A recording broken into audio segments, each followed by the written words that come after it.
Boa tarde. Hoje, Dia dos Namorados.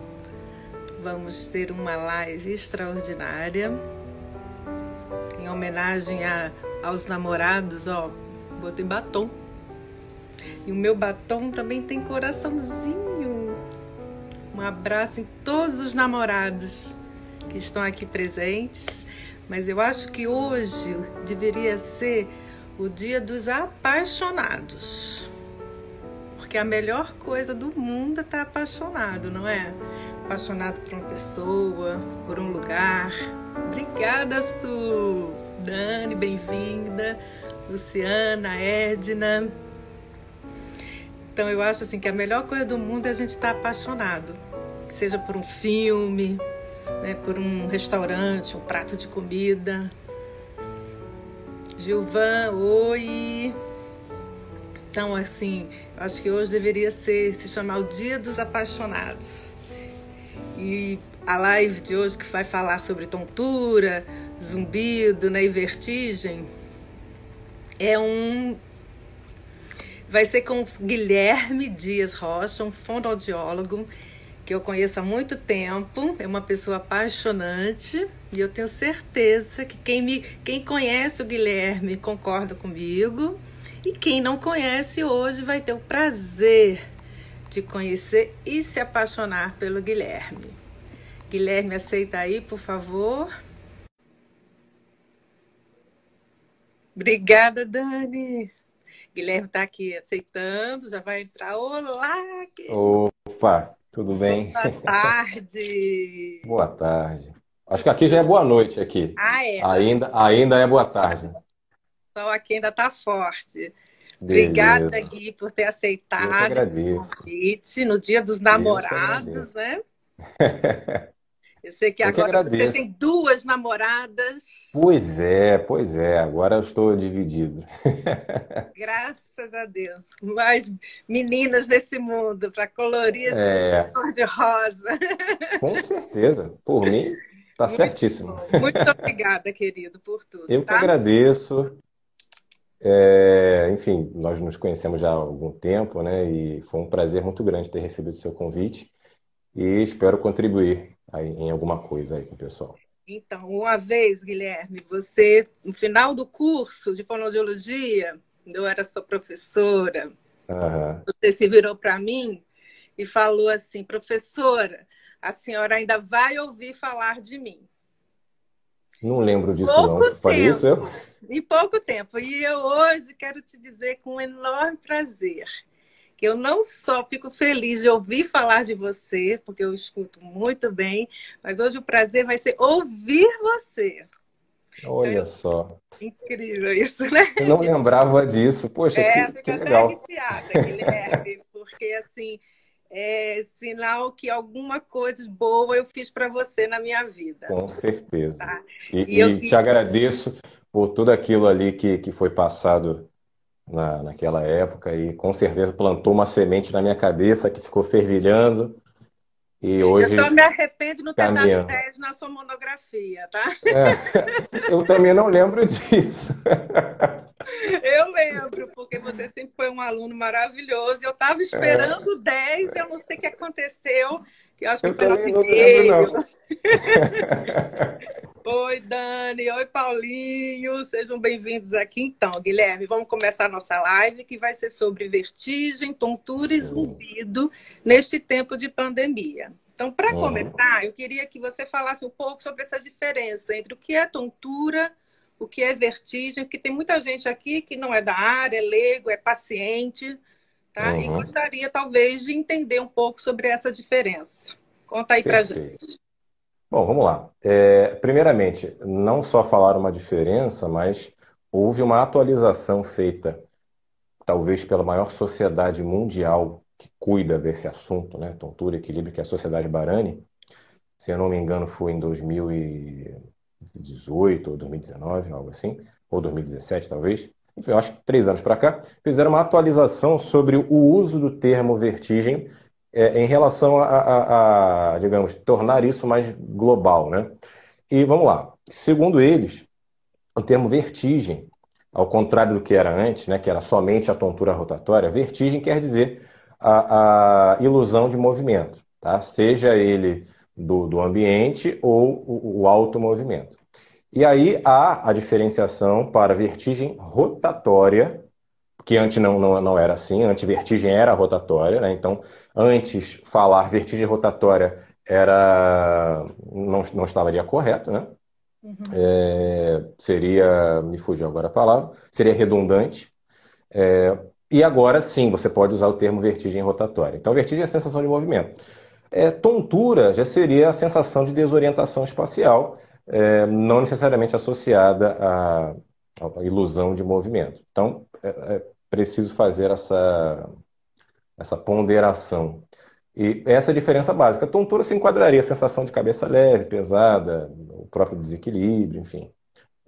Tem pessoas que têm sensação de inclinação por acometimento aí das De vias da flutuação, falange. tem gente que Sim, parece que está flutuando, flutuação, exato. a cabeça parece que está fazendo Tá? esse movimento, Ou né? muito isso, sensação de cabeça cheia, ou leve ou pesada, que seria uma dita também tontura inespecífica. Então, isso, segundo a atualização, agora se enquadraria no que se entende como tontura, né? Então, eu sei que muita gente nessa pandemia passou por episódios, se não teve nunca, foi a primeira vez, foi meu caso que eu te contei, Sim, quarta-feira. Eu fiz sim. um episódio, né, de vertigem rotatória, rodou tudo. E eu queria que você falasse um pouco por que na pandemia esses sintomas estão se exacerbando, tanta gente se queixando de ter mais, quem não tinha passou a ter, ou quem tinha, parece que a coisa ficou mais forte. Uhum. Vamos lá, a resposta não é tão rápida. Eu dividiria em três fatores aí principais. Vamos lá. Primeiro, existe uma alteração muito comum do labirinto, uma alteração periférica, chamada VPPB. Quem é profissional possivelmente já ouviu falar nisso. Se tem alguma pessoa que não é da área, talvez seja a primeira vez. VPPB é uma sigla para vertigem posicional paroxística benigna, que é um quadro onde certas partículas que estão dentro do labirinto, todos nós temos, elas têm uma função específica lá dentro, eles saem do lugar correto, fisiologicamente, e eles entram em um outro compartimento onde fisiologicamente não era para eles estarem. E eu vou até exemplificar aqui. Ó. Então, esse aqui é a parte posterior do labirinto. Tá? Existem 3 canais em cada lado. E essas partículas seriam isso aqui. Ó. Os Então, o famosos certo cristais, né? é os famosos cristais. O certo seria estarem aqui, ó, nessa área aqui que se chama vestíbulo. Tá? E aí, principalmente durante o sono, ocorreria esse movimento. Vou mostrar como se fosse por trás, tá? Ocorreria esse movimento, ó. Vê que é mais fácil de entrar nesse canalzinho, que é o canal posterior. E aí, quando você se vira na cama, aí que ele entra mesmo. E aí, quando você senta, aí que ele termina de entrar. Então, simplificadamente, é isso. É, Pode acontecer deles se reposicionarem sozinhos, né, por esse alto movimento. Mas basicamente durante o sono é onde a coisa efetivamente acontece. Esses cristalzinhos, eles são compostos basicamente de cálcio, tá? Então, são chamados cristais de cálcio, oxalato de cálcio. É, cerca de 40%. E, agora associando a pandemia, é, já saíram estudos, inclusive brasileiros, que foram feitos esse foi feito no Sul, e também tem um estudo feito no Iraque, etc., associando o clima, a variação climática com o deslocamento dos cristais. E por que a variação climática? Eles viram que no período de menor radiação solar era onde ocorreria um pico de incidência de VPPB nas clínicas, nos centros especializados. Isso também aconteceu. Isso aconteceu no Iraque, põe esse estudo do Iraque, e também o professor Zuma, que é um grande neurotologista aqui do Brasil, lá do Sul também, no Rio Grande do Sul, se eu não me engano, ele fez um estudo também e verificou isso, que nos meses com... Por quê? Porque o Sol, ele nos dá um elemento muito importante para o metabolismo do cálcio, que é a vitamina D. Né? Então, a vitamina D ela proporciona que o cálcio seja absorvido pelo organismo. Então não adiantaria eu ter níveis adequados de cálcio se eu não tiver a vitamina D para promover as reações necessárias para ser absorvido pelos ossos, etc., e incluindo essas danadinhas aqui. Então, agora fazendo associação, já vi pessoas, colegas, referirem que ocorreu um aumento, ou pessoas que nunca tiveram, enfim. Talvez isso venha a se delinear melhor em futuros estudos, né? Porque vai ser feito um corte desse tempo de pandemia. Mas as pessoas não estão saindo de casa, que essa é a orientação, e infelizmente, enfim, não são todos que cumprem, as pessoas que podem ficar em casa, obviamente, e as pessoas não estão se expondo ao sol. E provavelmente pode vir a ocorrer um aumento do pico de incidência aí da VPPB nesse período. Importante ressaltar o seguinte, para quem é paciente, né, está nos ouvindo. Esta disfunção aqui, ela não é resolvida com remédio. Então, ela é resolvida com um procedimento chamado manobra de reposição, que vai fazer o quê? Vai fazer, esses otóritos voltarem para o local correto, tá? Pode acontecer de resolver sozinho, mas não é o mais comum, tá? Então, possivelmente ocorra um pico aí de incidência de VPPB nesse período de pandemia, o que vai confirmar seria os estudos futuros, né?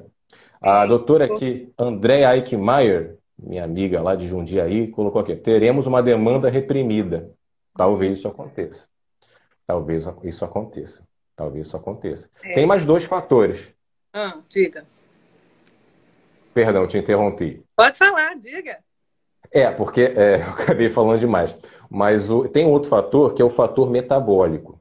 Porque, como as pessoas estão em casa, muitas pessoas associam a atividade física a sair de casa, a ir para uma academia, ter um professor, né, ter alguém te impulsionando ali, etc. Ou idosos que fazem atividade em praças públicas, que tem muito isso aqui no Brasil, né? Não sei como é que é aí em relação a isso. Então as pessoas não estão fazendo atividade física, muitas. E sim, a orelha interna é sensível a variações metabólicas, da parte das gorduras, né? Dos lipídios e também a parte glicêmica. Então, pessoas que precisam de atividade física para controlar isso, é possível que também tenham aí reincidências de quadros de labirintopatias, se elas estiverem associadas a uma questão metabólica, tá? Fora a parte emocional também, se quiser eu também falo da parte emocional. É bom falar, né? É bom? É Bom, bom. vamos lá. Existem dois pontos aí que podem se correlacionar. Um deles é o estresse, né?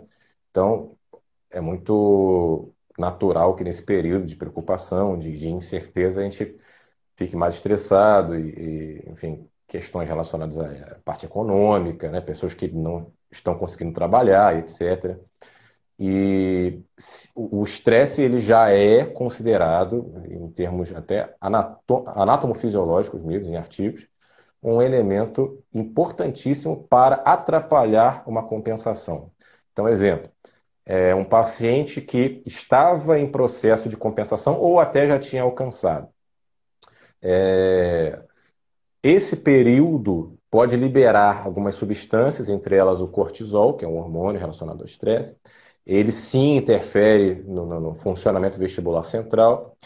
Já houve um trabalho que correlacionou isso, inclusive, né, a compensação central ao cortisol. Tem outras vias, como o hipotálamo, por exemplo, que há uma ligação também com a área vestibular central, que estaria relacionada ao estresse também. E a parte da ansiedade também, né, associação com o sistema límbico. Então, isso não é besteira, não é bobagem, isso existe mesmo, tá? Essas associações. O grande perigo é, de cara, você botar a culpa no psicoemocional, sem uma investigação orgânica. Isso eu Com discordo. certeza. É. Mas não podemos desconsiderar uma coexistência dos dois fatores, ou até mesmo o fator psicoemocional como um único fator. Isso. Isso que você falou da carência de vitamina D, tá? Dos fatores metabólicos. a gente sabe que nos estudos as mulheres são mais propensas a terem vertigens e tontura, né? E isso casa Hum. muito com a questão também da idade em que ela aparece, né? Que às vezes está relacionado ao climatério, onde vão cair Sim, isso, né? Então é sim, sim. mais uma coisa para pôr na conta da menopausa. Mas... Pô, inclusive saiu já um estudo entre VPPB e menopausa, estrogênio. Já saiu essa associação. O estrogênio estaria relacionado também ao metabolismo do cálcio. E É. sim, Então, essa eu associação acho que é muito também. importante mesmo procurar um profissional, né, um médico, otorrino, certo? E o fonoaudiólogo, que pode estar fazendo tanto avaliação como tratamento, não é isso? Exato. O trabalho do fonoaudiólogo, nesse caso, seria o que se entende como o exame otoneurológico, que hoje, em 2020, é uma coisa fantástica em relação ao que cresceu, né, em relação ao que era 10, 20, 30 anos atrás. Fantástico, assim, a gente tem avanços maravilhosos para avaliar o paciente hoje. Conseguimos acessar funcionalmente, né, pelas funções, pelos reflexos, diversos compartimentos. O fonoaudiólogo ele tem essa competência legal e científica e também em um tratamento chamado reabilitação vestibular. O atendimento ao paciente com tontura, sendo mais amplo, é um atendimento multidisciplinar, né? Envolvendo a medicina, muitas vezes a nutrição, diferentes áreas da medicina, né? Falamos aqui do otorrino, mas em alguns casos o endócrino, neurologista, cardiologista. A hipertensão arterial também pode ser um cofator para a VPPB, alguns estudos mostram isso, por uma interferência vascular, né? Enfim, realmente tontura deve ser investigada. É porque assim, é preciso deixar claro que tontura e vertigem não é uma doença, né? É um Exato. sintoma. A É um doença pode estar em sintoma. outra área, né? Então, às vezes Exatamente. começa pelo otorrino, mas se abre um leque aí de profissionais envolvidos, né? A Exato. Daniele falou aqui uma coisa que a tontura dela, a vertigem, que é um dilema na vida dela, eu conheço bem porque ela é minha irmã, tá? E santo de casa, faz milagre ou não faz? Não, de Não! casa não. Eu tenho duas irmãs com problemas de labirintopatia e não querem Aham. se tratar, tá? E a dela vem junto com ânsias de vômito, tá? Com dor de cabeça. E tem uma outra amiga aqui que falou que também tem zumbido. Então, Perdão, a dela vem junto com o quê? Que com cortou aqui para mim. vômito e dor de Com cabeça, vômito, tá. tá? E E acho ela que queria travou. saber se isso é da vertigem. Eu acho que tem muita coisa aí, mas fala um pouquinho. O que é que você acha Tem. sobre esses sintomas neurovegetativos que Ah, podem tá, estar porque tinha acompanhando cortado aqui. a vertigem, por favor? Tá, vamos lá.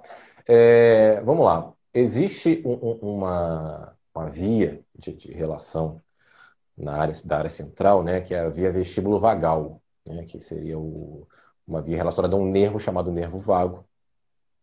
E esse nervo ele vai promover uma ação nos mecanismos, né, viscerais relacionados ao vômito. Então, quando há um desbalanceamento, né, funcional entre os dois labirintos, por exemplo, ou uma estimulação errônea por esses cristais, por um outro problema chamado doença de Meniere, onde ocorre um inchaço de um compartimento lá dentro do labirinto, né, que é o espaço endolinfático. Tudo isso aí altera o bom funcionamento celular, né? E esse sinal errado, ele vai ser transmitido para uma via, né, que são os núcleos vestibulares, que ficam ali no tronco cefálico, que é a primeira parte ali para onde essa informação periférica vai. E dali vai ocorrer uma sinalização, né, errada, e essa sinalização vai cursar com vômito, sudorese, né? Não são todos os casos, mas muitos têm, principalmente os quadros agudos, os quadros de VPPB, o paciente com enxaqueca, é muito comum o paciente ter essa reação chamada neurovegetativa e tem essa relação aí com a via vagal. Você falou aí da doença de Meniere. Tem havido muitos casos, talvez é porque antigamente não eram diagnosticados, né? Onde a tontura e o zumbido estão presentes. E dá importância, por isso que eu digo, quando a gente tem um sintoma, a gente tem que procurar os profissionais, né, mais importante, para fazer um diagnóstico. Porque aí você pode, Sim. às vezes, estar tratando só como tontura e esse Uhum. zumbido ser subdiagnosticado e está atrasando um diagnóstico e um tratamento, né, Guilherme? Sim, sim. Inclusive casos centrais, né? Temos relatos aí de pacientes que, inclusive, tiveram quadros mais graves, enfim, por um atraso no diagnóstico, porque não foi feito um exame óculomotor, que é um dos principais exames para detectar uma anormalidade neurológica que causa tontura, é um exame dos olhos, ou seja, Uhum. realizar testes específicos, que hoje temos muitos aí, que pode ser feito com exame físico ou registrado, e um atraso no diagnóstico, ou até de doenças periféricas mesmo, do próprio ouvido, Exato. e Teve, um, cronificando o quadro. teve alguém aqui, eu acho que foi sua amiga Beth, que falou sobre alimentação. A gente escuta muita coisa, né? Tira o sal, bota o Uhum. sal. Tira o açúcar, bota açúcar. Não bebe coca, não bebe café. Aí quem é louco por café fica estressado. Aí a tontura aparece. É, Pelo amor é, de Deus, vamos falar desses mitos? vamos lá. É, açúcar. A glicose, ela é um elemento importante para o bom funcionamento da orelha interna, aquele funcionamento metabólico da orelha interna, para transformar um sinal mecânico em um sinal elétrico, é um processo que demanda muito ATP, né, muita energia celular, demanda glicose, demanda oxigênio. Porém, o labirinto, ele é o chamado termômetro do corpo. Por que o termômetro do corpo? Porque ele pode ser o primeiro a sinalizar um problema sistêmico sem que, de repente, você tenha outros sinais mais robustos, né? Eu chamo de antena parabólica. Exato, um bom nome. É uma antena parabólica. Então ele vai detectar, opa, tem algo errado aqui na parte glicoinsulinêmica. Vai ter algo errado aqui na parte lipídica. Então, isso altera, inclusive, o professor Mangabeira, né, que é um otorrino aqui brasileiro a quem devemos muito cientificamente. Ele foi um dos primeiros a correlacionar no Brasil a parte glicêmica, em termos de estudo, a parte glicêmica e doença de Meniere, por exemplo. Tá? Que doença de Meniere seria uma doença da orelha interna causada por digamos, um acúmulo de um líquido que deveria estar em uma certa quantidade, entre aspas, dentro de um certo espaço, e essa quantidade de líquido aumenta. E essa associação com a glicose seria que um problema metabólico relacionado ao carboidrato, ele não faria digamos, uma composição adequada química desse líquido, né? Então ele ficaria com excesso ali de sódio, ok? Uhum. E ocorre um aumento ali do líquido, talvez para compensar isso. Ou seja, essa bomba de sódio-potássio, que deveria transportar o potássio para dentro desse espaço endolinfático, né, esse espaço deveria ter mais potássio do que sódio, Uhum.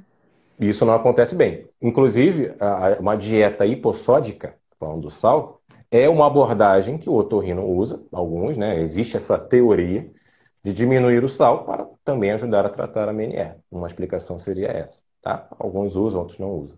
Por isso que também o nutricionista tem que estar envolvido Ah, na sim. reabilitação, não é?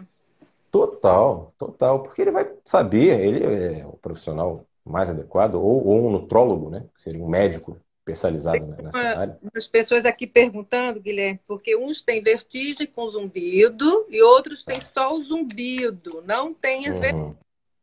É o mesmo tratamento? É a mesma avaliação? Fala um pouco aí sobre isso. Tá, vamos lá. Vertigem é um sintoma, zumbido é um sintoma. Ambos podem vir por um problema lá do ouvido interno, de uma região que contém esses canaizinhos aqui, e outras partes também, como a cóclea, etc.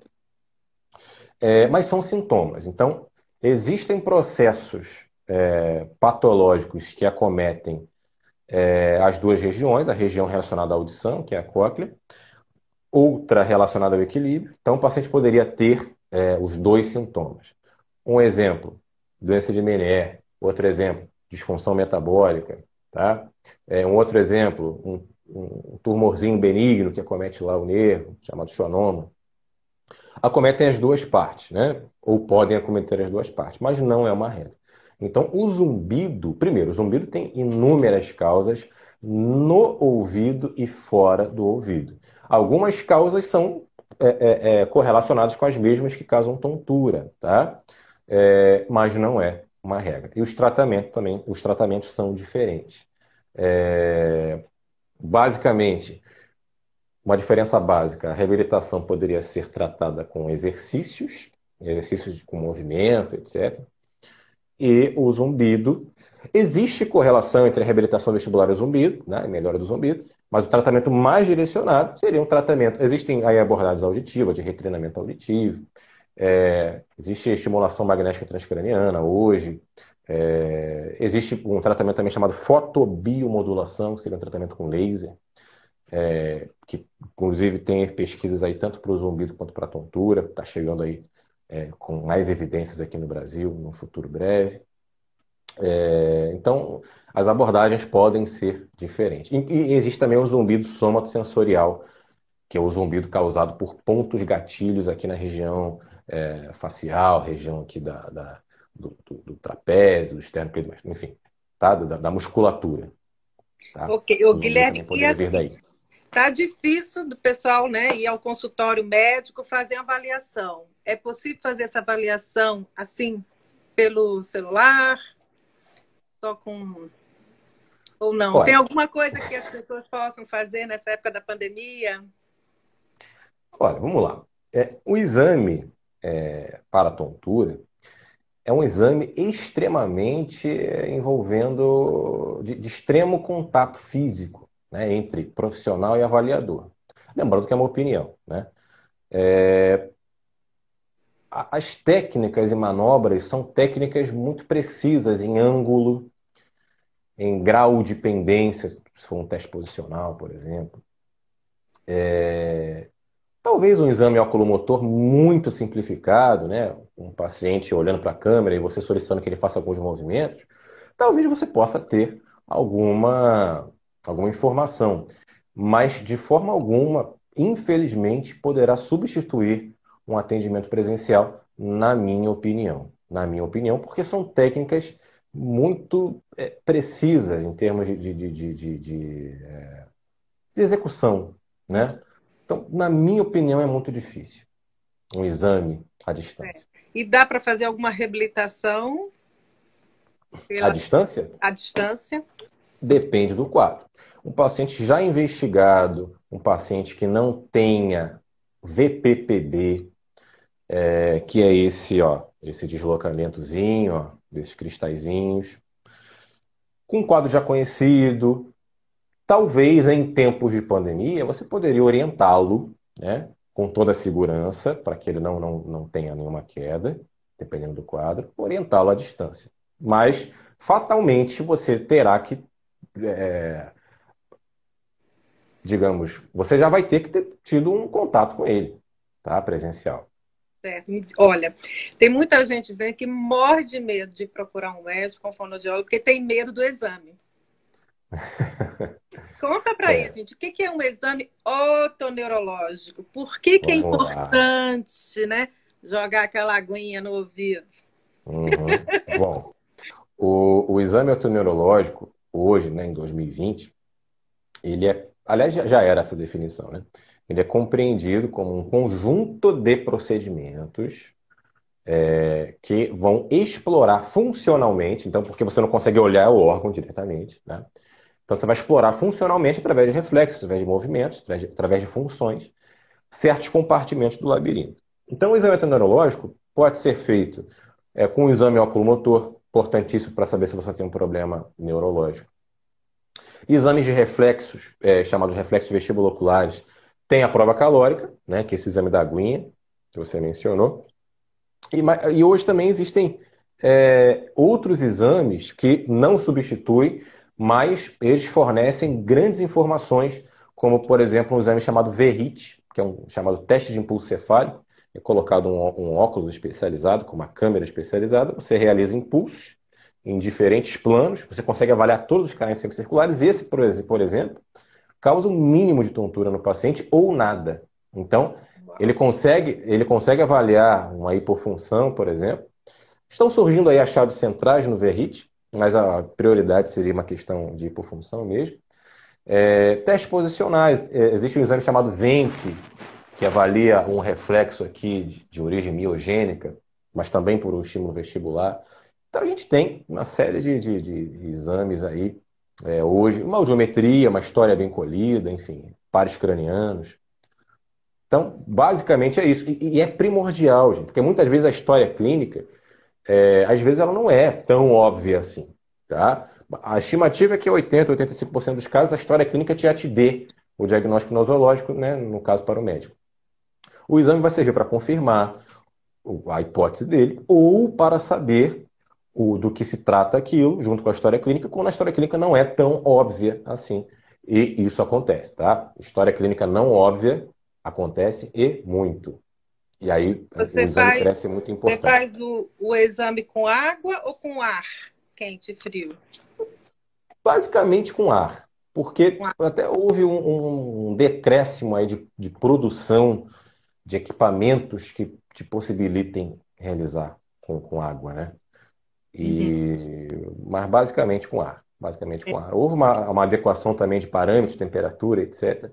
Parâmetros mais uniformizados aí pelo mundo, em relação à temperatura, né? Mas basicamente o ar.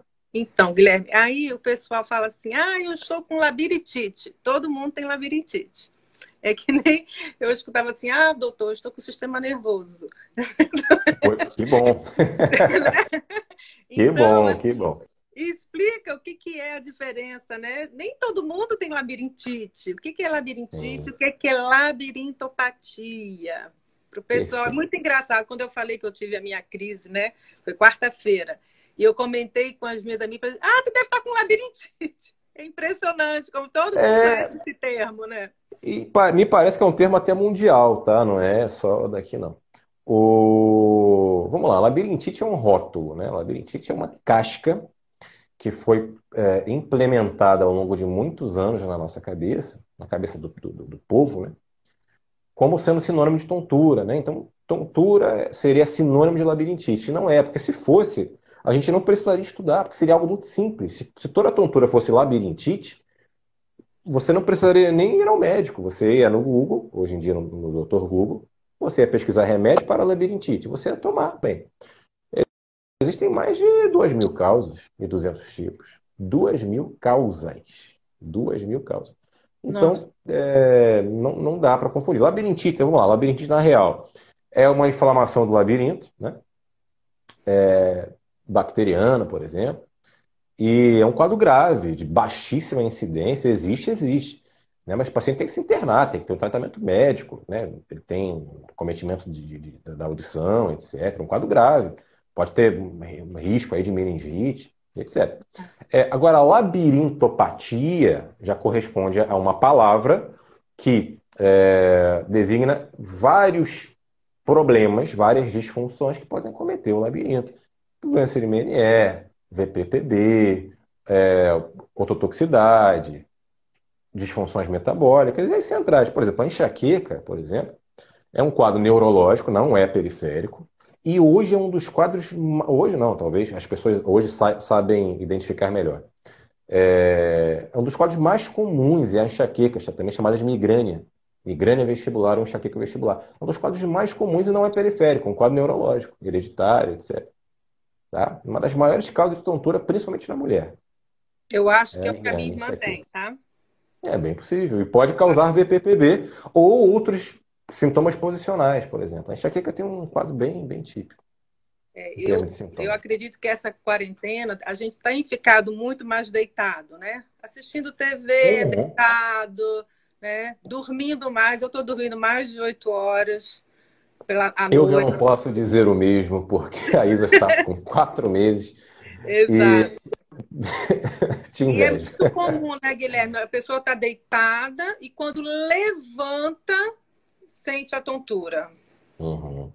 né? É nesse É momento preciso. que acontece mais os casos de tontura, não é isso? Vamos lá. Até vindo para cá. Você está deitado e os cristais entraram. Ó. Uhum. Dá para ver? Eles entraram. Quando você, quando você levanta, Ele se eles mete. podem entrar mais ainda, né? E aí vir para essa região chamada ampola, né? Então, aqui seria isso aqui. Você está deitado, aí você levantou, eles entram. Mas existe uma diferença muito importante que deve ser feita. O paciente vestibular que tem sintomas posicionais, ele possivelmente vai ter deitado também, Uhum. tá? Ao virar de lado ou ao deitar. Se for um outro problema chamado intolerância ortostática, vai ser só quando passa da posição mais baixa para mais alta. Então, essa diferença é importante. Tontura só ao sentar, só ao passar da posição sentada para de pé, sugere um mecanismo aí possivelmente circulatório vascular.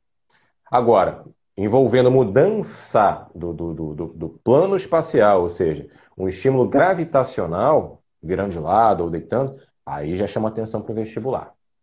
Essa diferença é importante.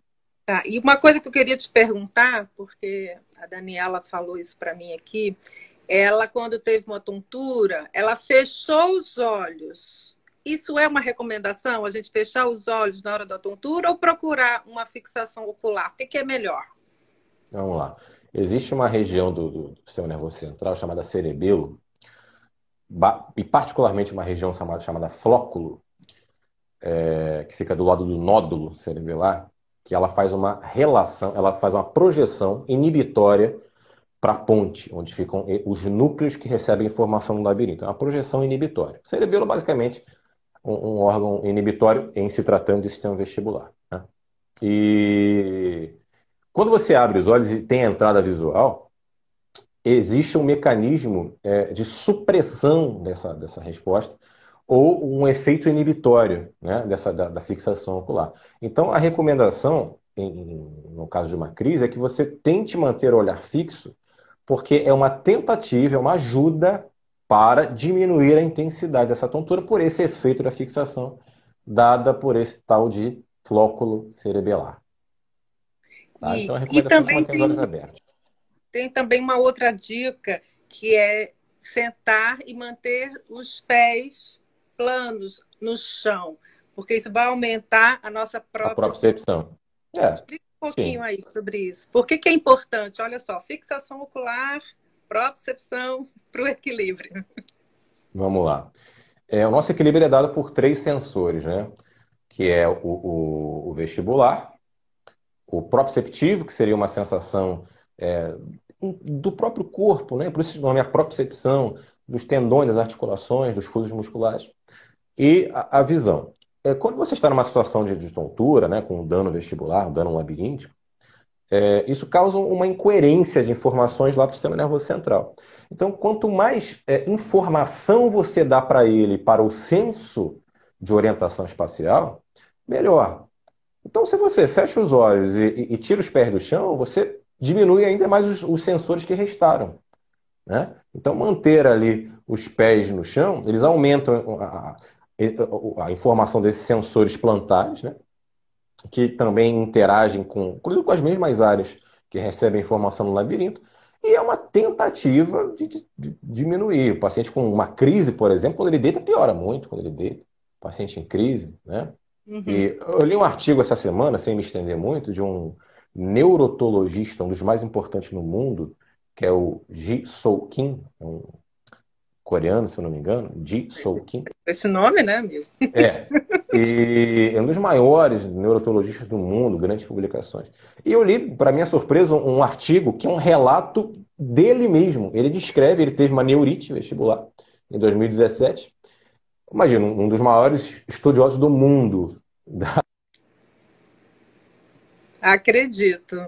Fala só um pouquinho mais devagar, Gui, porque tá dando uma interferenciazinha aqui na sua voz, deu uma travada, mas é o que. Não é porque a gente estuda que a gente não pode ter o problema, né? Então, é a falta de sorte do Kim, mas acontece. Você pode repetir um pouquinho, querido, porque deu uma Ah, travada. tá. Tá. Vamos lá. Qual parte? A do, Você do, estava do, falando do- do Kim, que ele teve o problema nele mesmo. Isso. Então, uma pessoa que entende muito do assunto, pesquisador, teve esse problema. E aí ele relatou, um dos pontos que ele relatou foi esse, né? Que ao deitar piorava, né? Porque você quando deita, você aumenta essa descarga assimétrica, né? Se for um problema unilateral. E quanto mais sensores de posição você tiver e de orientação espacial, melhor. Exato. Agora, olha só, tem gente falando aqui que odeia as manobras. E uma coisa assim que eu acho muito importante a gente falar, Gui, é que a reabilitação não é só manobra, Ah, sim, tá? exato. Tem uma pessoa aqui chamada Marise que ela pergunta se existe algum tratamento para vertigens relacionadas à via vagal. Bom, vamos lá. Não sei o que ela quis dizer com via vagal. Eu acho que eu entendi. É vertigem associada a vômito, enjoo, etc. Vamos lá. O tratamento é sempre para a doença de base, por isso que é necessário ter aí um acompanhamento médico, né, de um otoneurologista, que é um médico que entende de tontura, né, de equilíbrio, etc. Não é qualquer otorrino ou qualquer neurologista que entende disso. Muito importante saber disso, tá? Uhum. Porque é muito comum o colega focar em garganta, laringe, Nariz. focar em nariz, não necessariamente ele será familiarizado, um estudioso dos problemas da tontura, do labirinto, tá? Então, muito importante o paciente saber disso. Assim como o fonoaudiólogo também. Eu sou fonoaudiólogo. Eu não atendo paciente de voz, de linguagem, de gagueira. Não atendo, porque eu não sei atender. Então, eu prefiro fazer um trabalho, como eu me propus quando eu fiz um juramento, que é um trabalho de excelência, do que, de repente, abarcar uma quantidade grande de sintomas e sinais e não saber o que fazer. Então é Ainda mais importante você saber mora disso. numa cidade que a gente tem, né, acesso a tudo que é profissional, né, Gui? Então, Sim, sim. não Hoje, quer- basicamente, eu atendo pacientes otoneurológicos, é basicamente. claro que eu acho que enquanto profissional a gente tem que ter uma visão do geral, até para poder saber encaminhar, né? Uhum. E não ficar só olhando para uma coisa, mas na hora de pegar a mão na massa mesmo, né? Sim, é. Tem que ter essa consciência. E a Em mesma coisa caso, médico, né? talvez um pouco mais complexo, vai precisar de um especialista. E assim, respondendo a Marise, dependendo do quadro, você vai ter associação com enjoo ou vômito. Então é necessário tratar a doença de base. O médico pode vir a usar medicamentos chamados antieméticos, tá? Por exemplo, o paciente que vai fazer manobra para VPPB, e ele sente muito enjoo, não há problema algum o médico passar para ele previamente, antes da manobra, um remédio para ele tolerar a manobra. Muito pelo contrário, você vai conseguir trabalhar esse paciente se ele não tiver uma reação neurovegetativa tão forte, que ela atrapalha bastante, vai limitar o seu trabalho enquanto profissional, porque o paciente pode não aguentar, né? Uhum. Pode ter queda de pressão. Muitas vezes a manobra nem deve ser o primeiro movimento do terapeuta, né? Vai depender do que o paciente tem. Exemplo, vamos lá, o paciente tem uma hipofunção vestibular, que é o quê? É um baixo funcionamento vestibular, a forma como se entende aí mundialmente, é um baixo funcionamento vestibular. O paciente tem que fazer exercício, tem que treinar o RVO, que é um reflexo que estabiliza a visão, tem que treinar o equilíbrio, vai depender do quadro dele. O paciente tem VPPB. Ó, isso aqui, gente, a prioridade para isso aqui é o quê? Uma manobra, para fazer eles voltarem para o lugar. Aqui, ó, voltaram. Uhum. Então vai depender, por isso que precisa de um exame antes.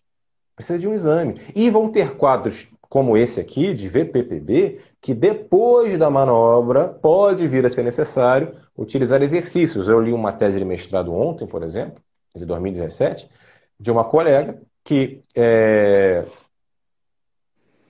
estudou pacientes com VPPB, olha que interessante, que realizaram só manobra e comparou com pacientes com VPPB que fizeram manobras e depois da manobra de sucesso fizeram exercícios vestibulares.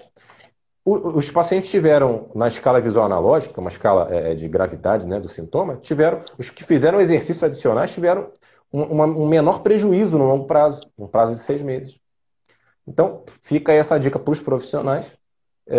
Se for necessário, não há problema algum, depois da manobra, exercícios Fazer vestibulares. exercício para voltar a ter uma vida normal, porque muita gente começa a Exato.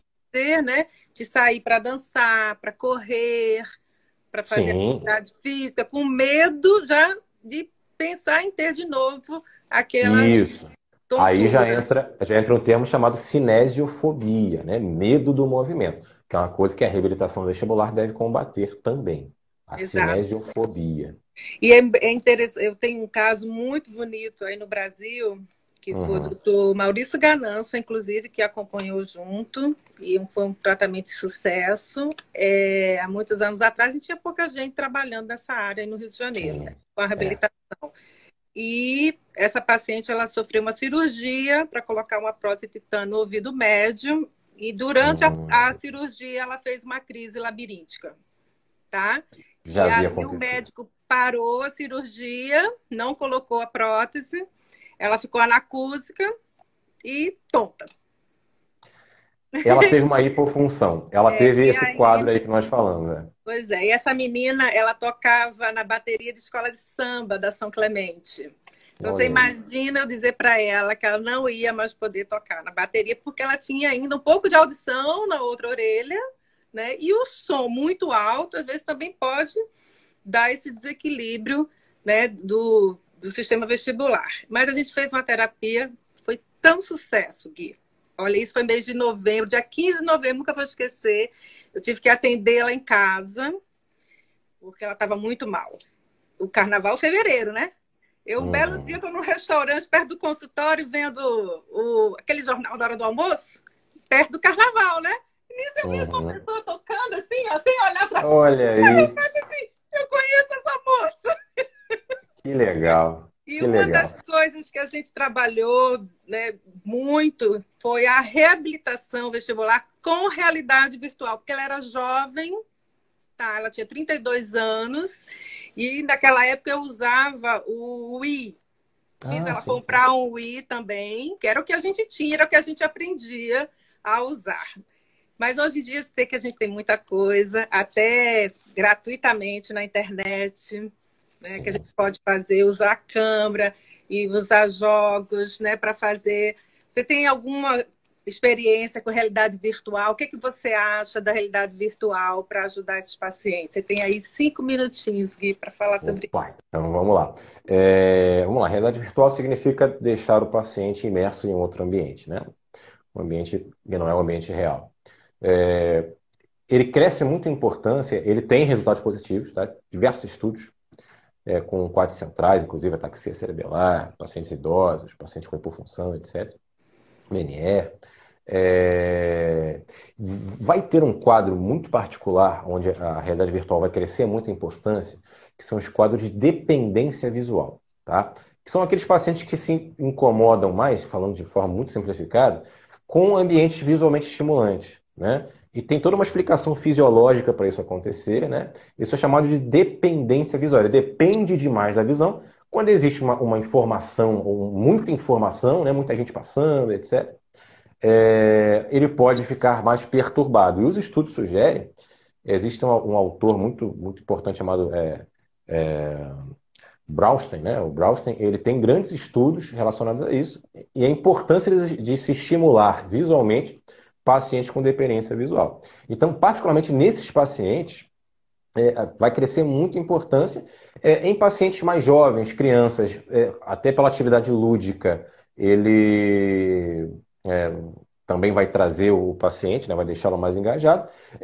Hoje nós temos tanto conhecimento de reabilitação que para outros quadros, uma hipofunção, etc., o exercício mesmo, ele já pode ser suficiente, tá? Mas a realidade virtual, ela pode crescer muita importância na dependência visual, no engajamento do paciente e com bons resultados também.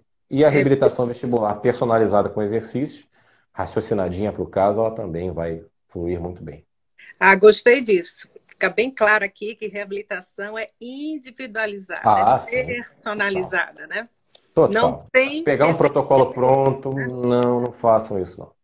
Então, Façam isso, não. infelizmente, assim, a realidade virtual não dá ainda para a gente levar para dentro de casa. Essa paciente, por acaso, ela tinha posses, ela pôde comprar, como outros puderam comprar.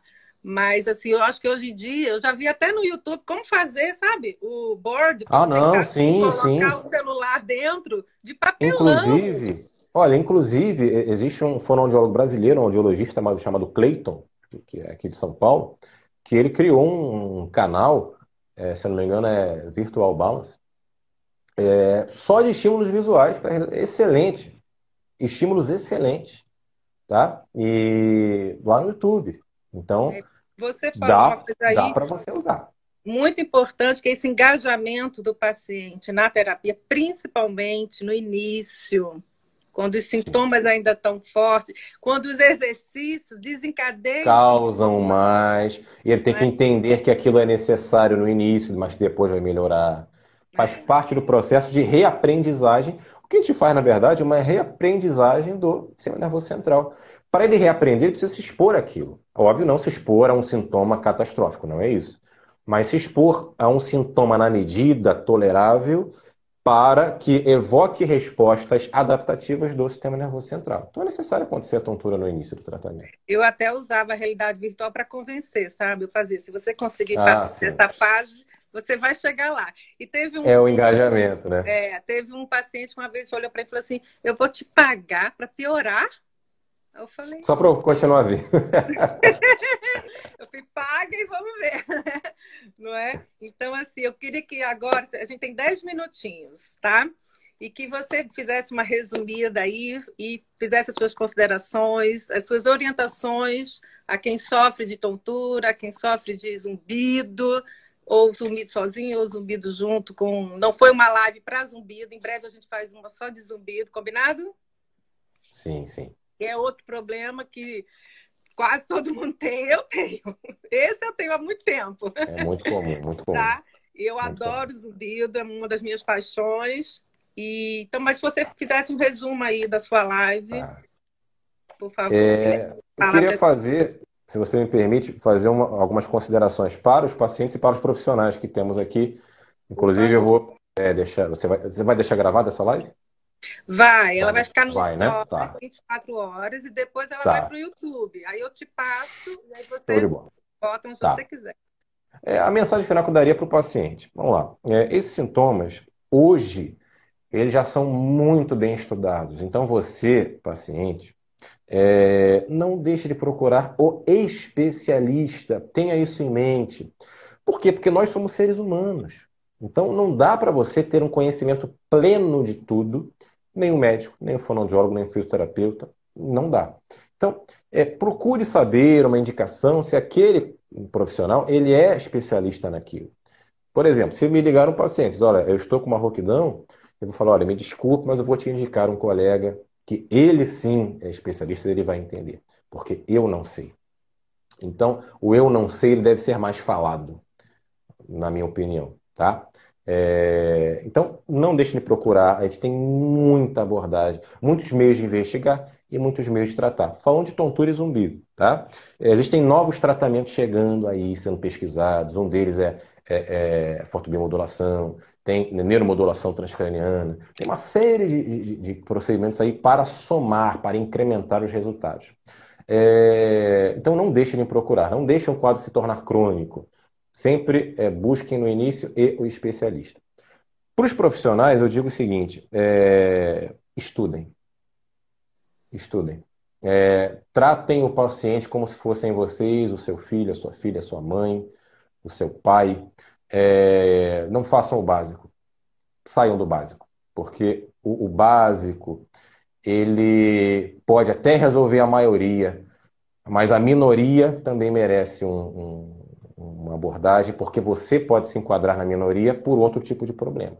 Se você estuda só para o básico e deixa de lado os casos mais capciosos, os casos que precisam de um pouquinho mais de estudo,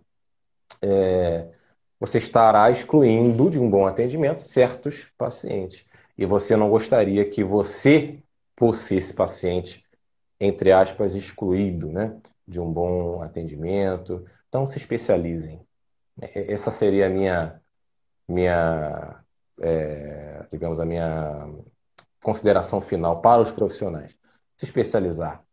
Vamos A fazer Madame direitinho. Julie está perguntando aqui por que é tão difícil fechar o diagnóstico. Eu acho que já foi bastante falado isso, né? Múltiplas causas.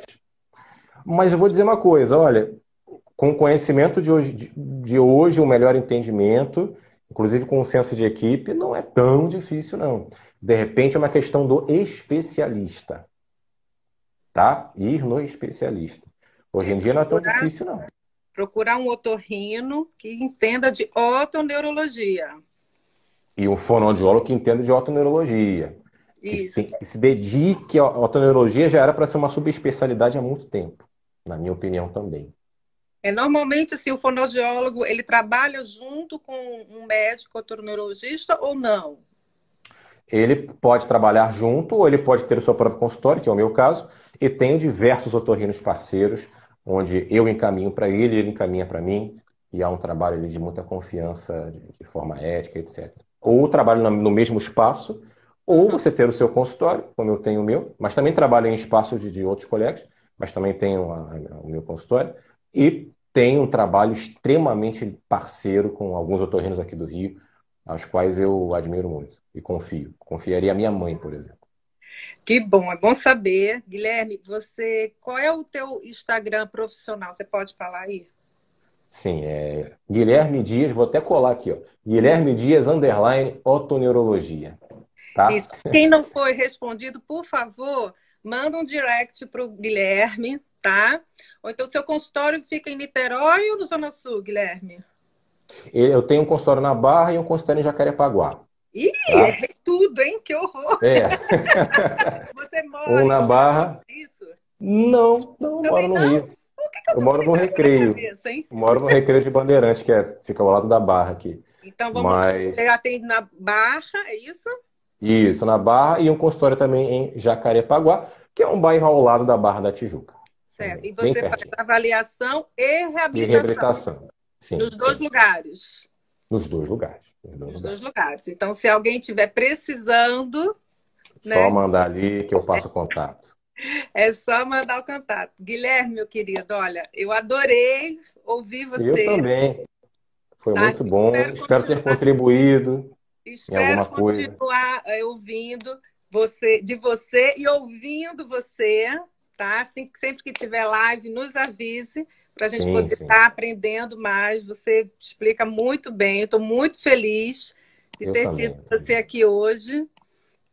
Olha, agradeço Falando, né, de muito. tontura, que essa semana eu falei Sim, assim, gente, eu quero que todo mundo fique tonto de amor, porque sentir tontura exato. Olha, não a é sua fácil. irmã, acho que é a sua irmã, né?